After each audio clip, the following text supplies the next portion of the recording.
Espera race fans, welcome to the AEGEAN 600. This is our day 4 analysis of the race. I'm Dobbs Davis of Seahorse Magazine, and today we have a special treat. We have Peter from Blur.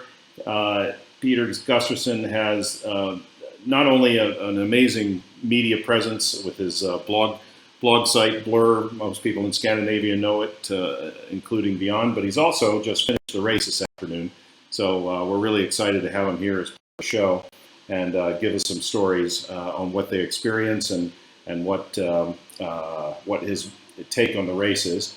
But we'll start off with just sort of looking at the current situation out on the race course. A lot of boats have finished, as you can see up here. In fact, we'll zoom in just to get a better look. And of course, looking at all this orange and brown here in the YB tracker weather, this is very high wind speeds. Some of the boats are out here now with storm sails up, in fact, 30 to 40 knots of wind. Really, really windy. This is the island of Mykonos. All the boats are making their way across this heavy wind band. The finish line is over here, and as I said, we've got several boats that have finished, including Peter's. So Peter's been sailing his J111 Blur, which is only 36 feet long, Peter. How are you able to do a race like this and be in the company of much larger boats? Tell us a bit about that, what that was like. Yeah, so going down, like for the first 2 days, 36 foot was the Jenniker boat, pretty nimble, was quite nice. But at some point, going upwind in 30 plus knots of wind and crazy sea, then you wish you kind of opted for something more bulletproof than a 36 foot kind of sport boat. So I don't know. I guess we're somewhat crazy. Well, but this isn't the first time you've done this, Peter. For those that don't know, Peter's a past class winner 2 years ago at the Rolex Middle Sea Race, which is a race around Sicily that starts and ends in Malta. This is one of the 600-mile classics that the AEGEAN 600 wants to join. And it is a similar challenging long race around islands. But Peter's strategy has been interesting. He puts a fair number of crew on. Usually long distance races you go with less people because it's less weight and less hassle and accommodation. And yet, Peter, you went with 9 people on the crew. Yeah, so and that was, we looked quite careful since a lot of the races we do, when we go to Fastnet or Middle Sea Race, it's the first time we're there. And we kind of decided that we should do racing ourselves. We're allowed to take local help initially, but on the boat we just kind of want to be the crew and not bring on board local talent. Mm-hmm. So we need to do research ourselves. And going up to the AEGEAN 600, we did, I think, 10 years of weather data, run through that to kind of understand how does this race course look. And one of the things we found out that, yeah, more than half the course is above 15 knots of wind. Oh. So, and the J111 is quite a weak boat. So to kind of perform at all, we need to be as heavy as possible. Mm-hmm.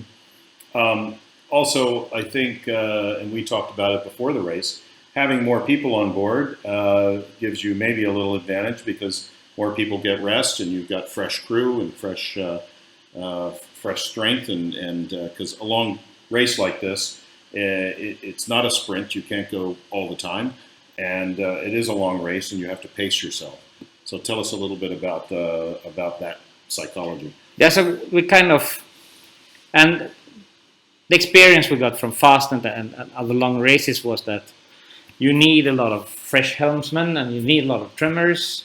So over time we went from specialization to more broader roles where a lot of people on board can steer the boat very well. A lot of people on board are good trimmers. Most can do bow.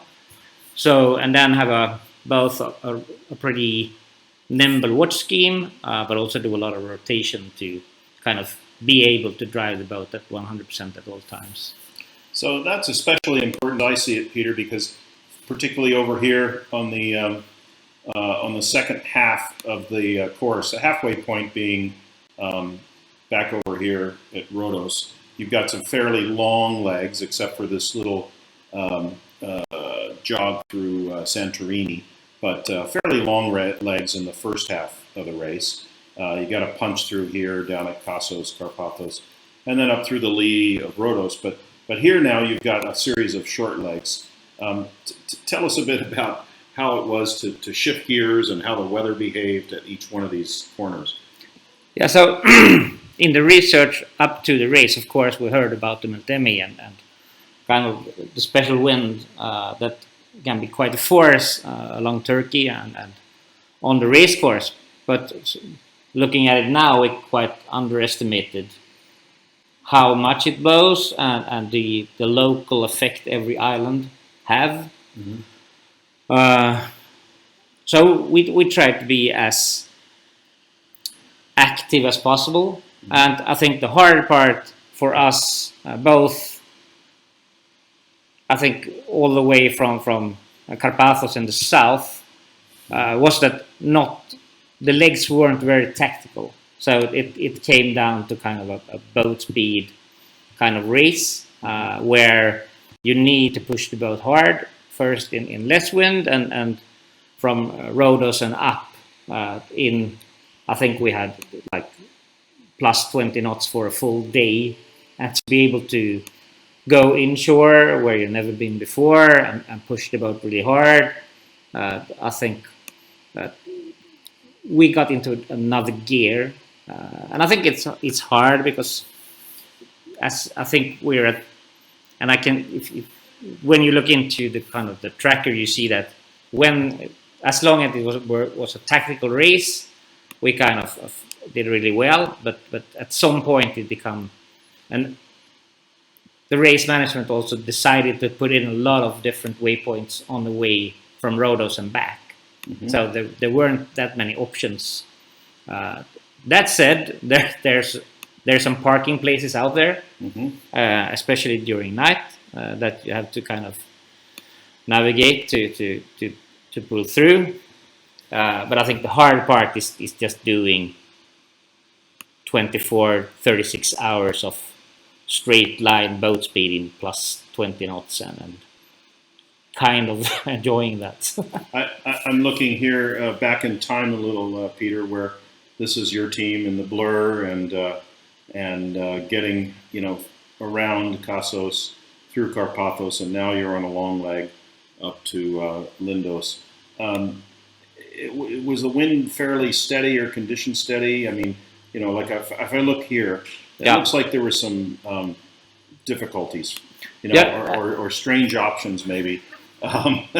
When you look at your track here, I don't know, it almost looks like maybe a little jibe. I don't know. I think there was a tack. It was a tack. Yeah. Okay. So typically you try to avoid kind of the lee of the island, right, because everywhere else in the world there's a light air bubble on the leeward side of an island. Sure.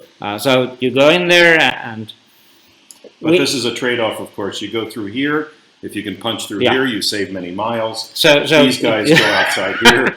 Yeah, you can do it the safe way, or you can try to gain some miles. Mm-hmm. And the hard part, and I think we used the tracker a lot to see, okay, the bigger boats that came before us, where did they park up, and kind of note those locations. So I look at this track for these guys. Yeah. We actually analyzed this in one of our last shows. And it makes you wonder, God, what happened? That's got to be some kind of bad luck or something happened there. And then the others, and that's kind of the normal tactics. That the shadow from the island is much further out than you think. But then there's an additional part that there is a track really close to the island with more wind than anywhere else. Right. So looking at our bunch, I think Axel Magdal on Artemis, for example, and also the Pogo 50. Some of those went really close and pulled through. Yes. But then the hard part is exiting. So you can see that on the next island. I don't know if that's Karpathos or... This is Carpathos here. Yeah. So then they have the inside track and wind all the way, but at some point they need to exit kind of the island generated breeze, and there's a park up. And I think we looked at Hager. Yes. They parked there for 3+ hours. Whoa. So they did. The inside track worked really well for a lot of boats, but then they had a super hard time to push out of. That's this yellow track here. I think that's what happened.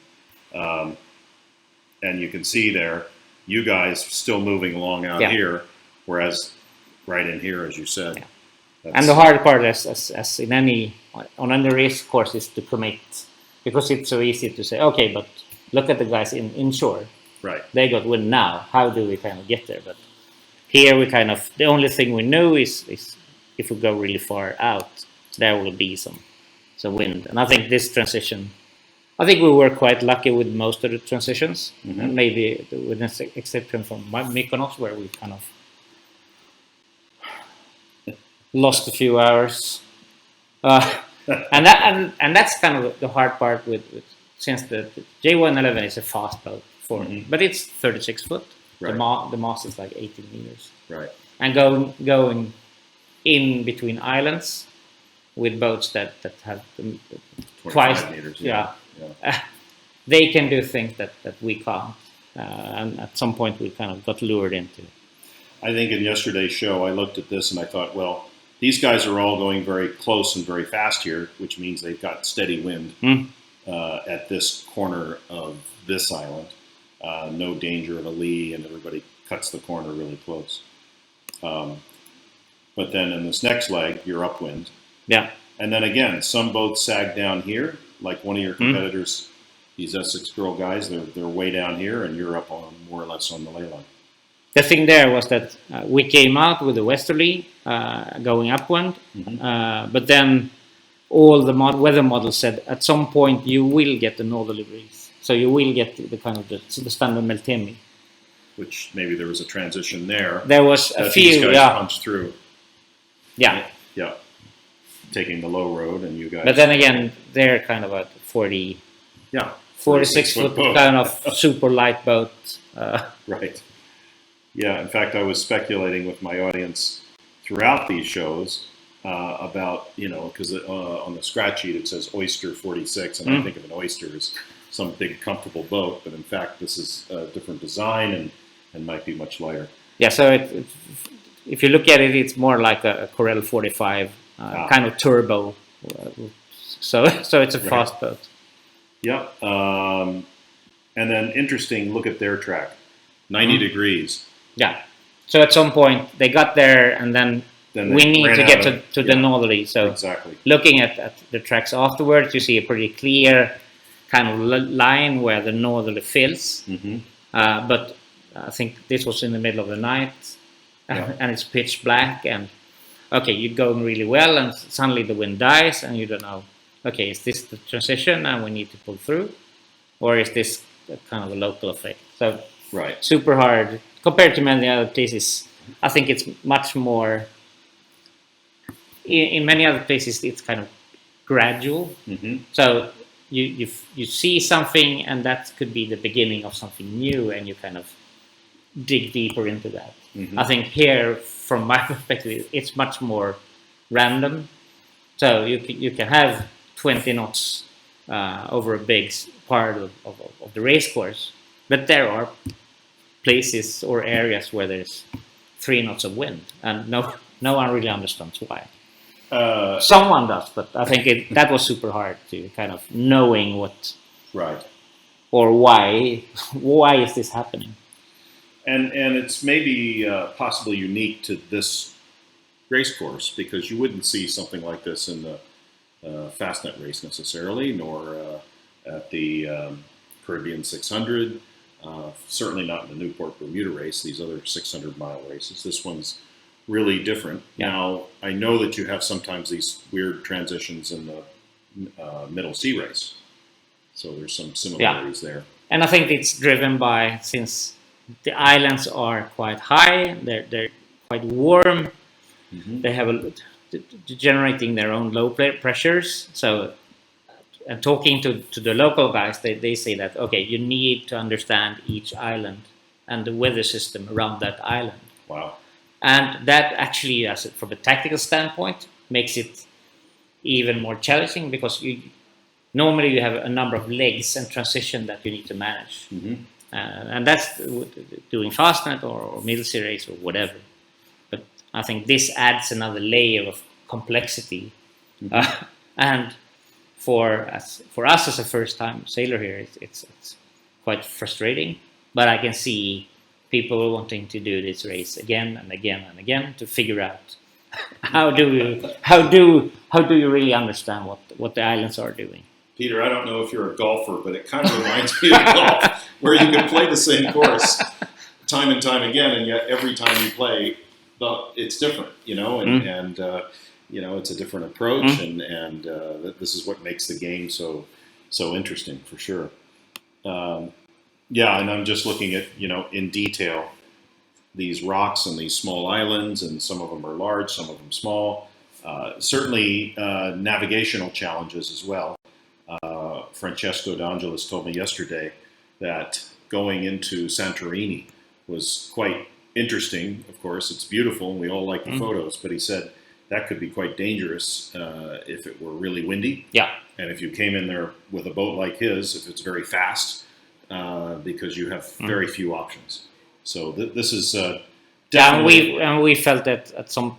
we were really, really strong winds inshore, and kind of, okay, if something breaks now, there's no way out of here. Right. And there's not many escape harbors or whatever. It feels kind of rough when you're there, and so that adds to kind of the excitement that, okay, we're racing in the area where we need to be on our toes. We can't really fuck up in here, because then it can go really bad.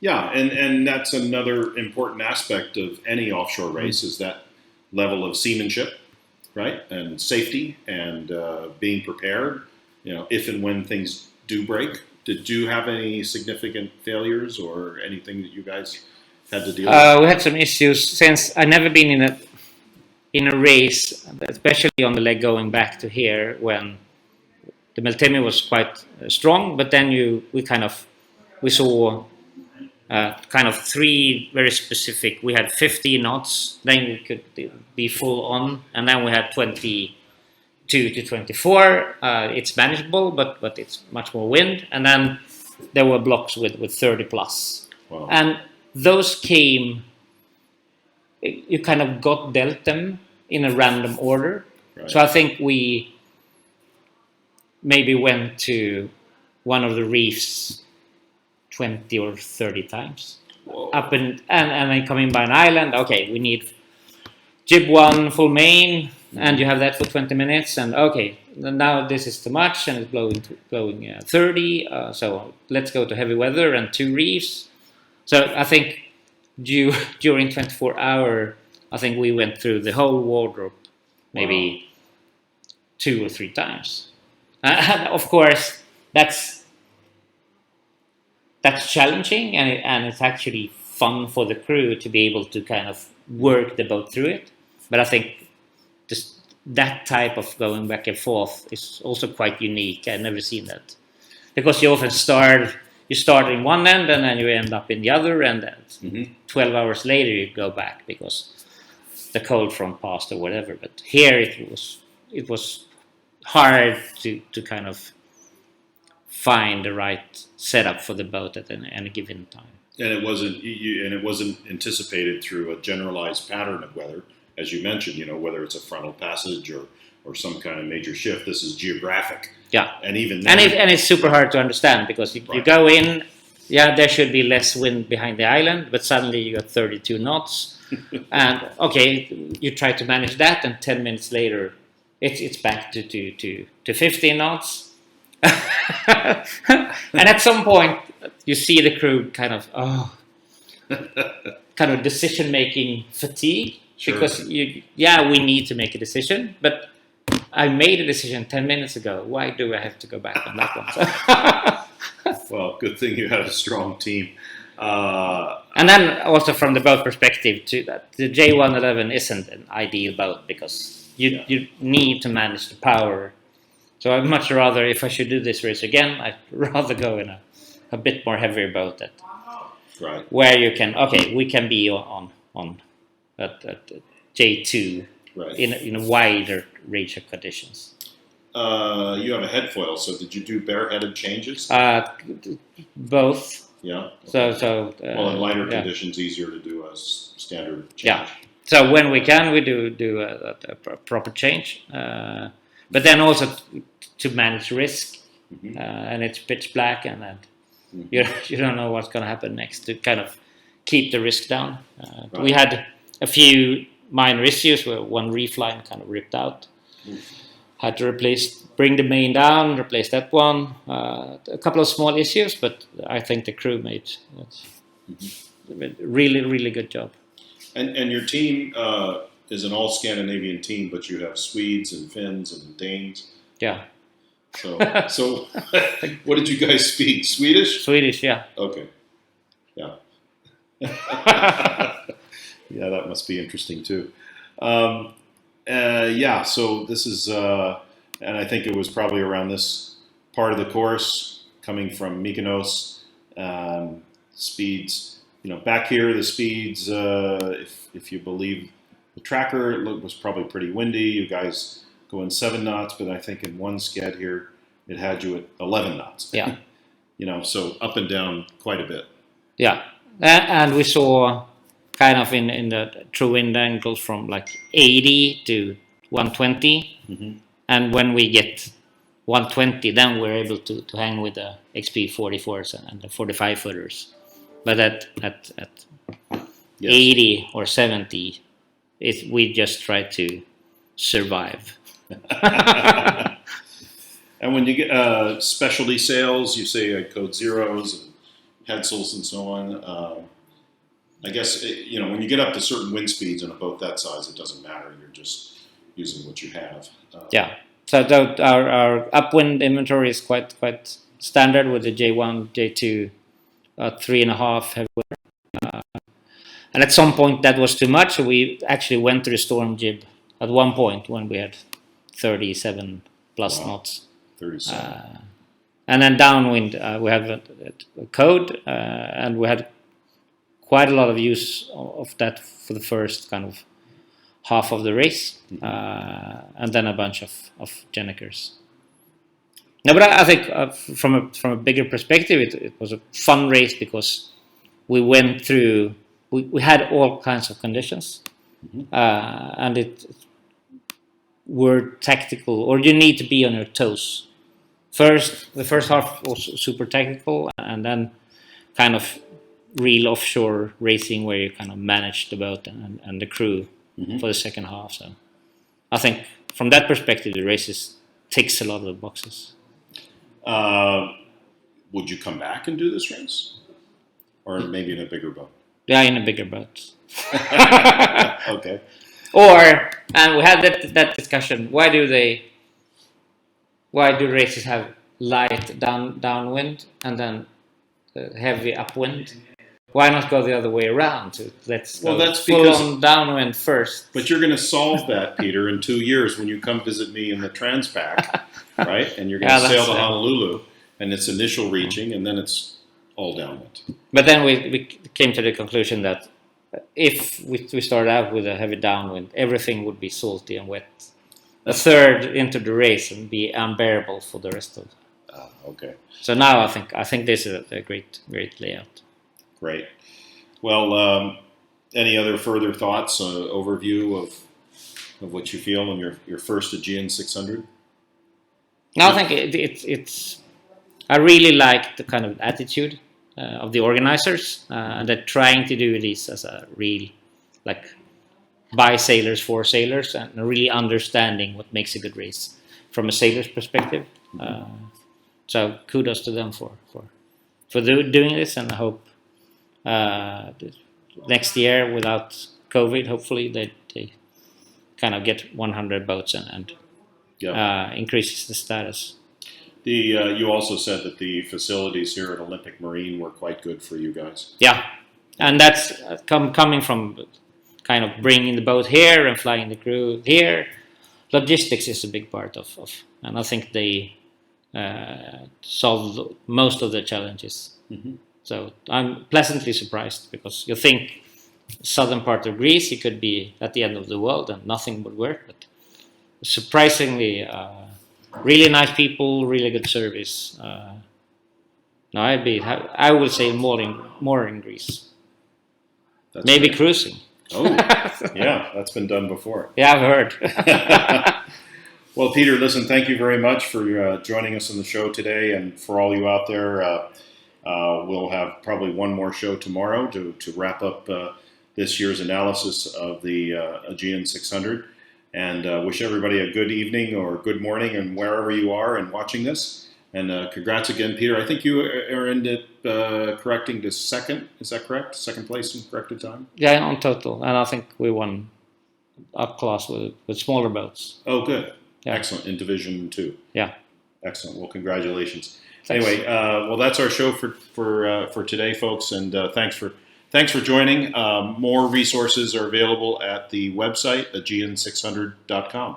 This is Dobbs Davis signing off.